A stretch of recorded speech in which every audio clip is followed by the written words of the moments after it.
आप सभी को प्रभु यीशु मसीह के नाम में जय मसीह की। आज प्रभु अपने वचन के द्वारा हम सभी से कुछ बात करना चाहते हैं और हमें ज़रूरत है कि हम प्रभु यीशु की आवाज़ को पहचानें। आज हम पढ़ेंगे भजन संहिता उसका एक अध्याय उसकी एक आयत से तीसरी आयत तक। धर्मी मनुष्य के क्या गुण क्या क्वालिटी होनी चाहिए। तो आइए हम शुरू करते हैं। क्या ही धन्य है वह पुरुष जो दुष्टों की युक्ति पर नहीं चलता और न पापियों के मार्ग में खड़ा होता और न ठट्ठा करने वालों की मंडली में बैठता है, परंतु वह तो यहोवा की व्यवस्था से प्रसन्न रहता है और उसकी व्यवस्था पर रात दिन ध्यान करता रहता है। वह उस वृक्ष के समान है जो बहती नालियों के किनारे लगाया गया और अपनी ऋतु में फलता है और जिसके पत्ते कभी मुरझाते नहीं। इसलिए जो कुछ वह पुरुष करे वह सफल होता है। हालेलुया। प्रभु यीशु मसीह के वचन के पढ़े सुने जाने पर आशीष हो, आमीन। तो प्रभु अपने वचन से हमें बताना चाहता है, क्या ही धन्य है वह पुरुष जो दुष्टों की युक्ति पर नहीं चलता।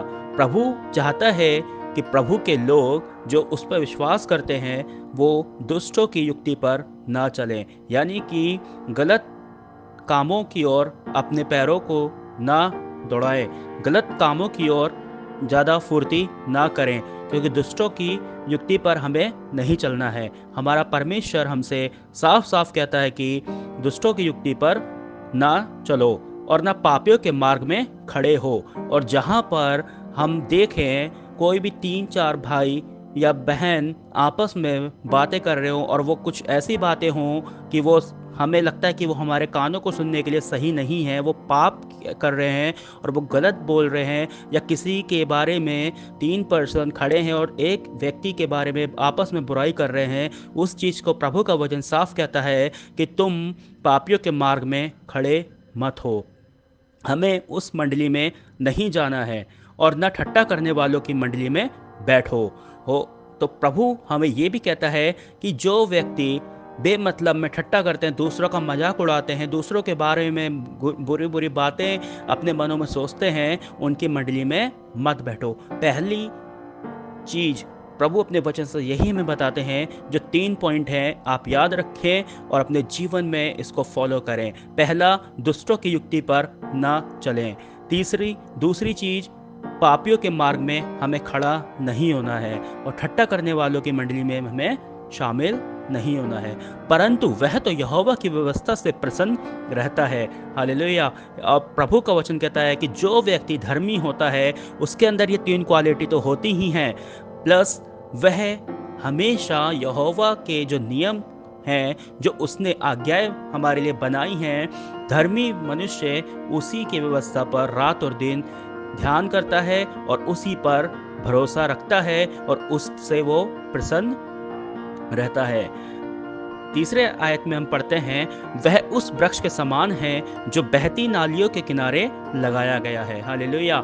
और प्रभु का वचन कहता है, जो धर्मी लोग होते हैं, जो धर्मी मनुष्य होता है, वो उस वृक्ष के समान है जो नालियों के किनारे लगाया गया, ताकि जो वृक्ष नाली के किनारे लगाया जाता है उसमें कभी भी सूखा नहीं होता और वो अपनी ऋतु में फलेगा और जिसके पत्ते कभी मुरझाते नहीं।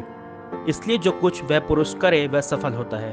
हालेलुया। यानी कि आज मुझे और आपको आवश्यकता है कि हम अपना जीवन प्रभु के लिए इस्तेमाल करें। प्रभु जिस प्रकार चाहता है कि हम अपना जीवन पवित्रताई में जिएं, उसके अनुसार हमें अपना जीवन जीने की आवश्यकता है, ताकि हम धर्मी जन बन सकें। और धर्मी जन बनना आपके और मेरे लिए बहुत ही ज़रूरी है। यदि हम स्वर्ग के राज्य में प्रवेश करना चाहते हैं तो हमें इन चीज़ों का अपने जीवन में ध्यान रखना है, क्योंकि धर्मी जन है तो प्रभु साफ साफ कह रहा है, तुम उस वृक्ष के समान होगे जो अपनी ऋतु में फलता है। यानी कि हमारे अंदर वो प्रभु का वचन कहता है कि जैसे वो पेड़ अपनी ऋतु में फलता है, वैसे ही धर्मी व्यक्ति भी अपने जीवन में फूलेगा, फलेगा और उसे बहुत सारी आशीषें मैं अपने अपने स्वर्ग भंडार से दूंगा।